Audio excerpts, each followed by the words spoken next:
For example diabetes ఉన్న వాళ్ళు ఇది ఎలా తీసుకోవాలి?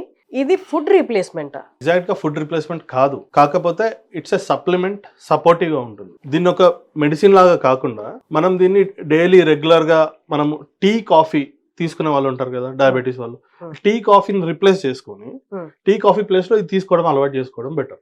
ఓకే, గ్రాడ్యువల్ గా ఏం చేంజెస్ చూస్తారు ఇది తీసుకోవడం వల్ల? గ్లూకోజ్ లెవెల్స్ లో స్పైక్స్ ఉంటాయి, అంటే మనం స్టేబుల్ గ్లూకోజ్ లెవెల్ ని మెయింటైన్ చేయడానికి హెల్ప్ చేస్తుంది.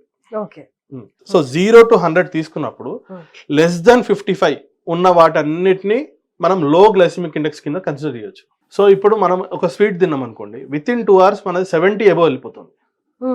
సో 70 అబోవ్ వెళ్ళిపోయినప్పుడు ఏమవుతుందంటే ఇంత గ్లూకోజ్ ప్రొడ్యూస్ అయినప్పుడు దానికి తగ్గట్టుగా మళ్ళీ ఇన్సులిన్ ప్రొడ్యూస్ అవుతుంది. ఈ ఇన్సులిన్ ప్రొడ్యూస్ అయినప్పుడు ఇది పనిచేసి ఈ గ్లూకోజ్ అంతా కన్జ్యూమ్ అయిపోతుంది. సడన్ గా పేషెంట్ హైపోగ్లైసిమిక్ వెళ్ళిపోతాడు, ఎందుకంటే గ్లూకోజ్ 0 అయిపోయింది. అదే ఇప్పుడు ఇట్లాంటి ప్రోడక్ట్స్ యూజ్ చేసినప్పుడు ఏమవుతుందంటే ఈ గ్లైసిమిక్ ఇండెక్స్ అనేది ఇంత పెరగదు, అబోవ్ 70 వెళ్ళదు, బిలో 55 ఉంటుంది కాబట్టి అది స్టేబుల్ గా రిలీజ్ చేసుకుంటూ వెళ్తుంది. ఓకే, ఒకటేసారి మన స్పైక్ అంటుంటాం, ఇదే యాక్చువల్ స్పైక్ అంటే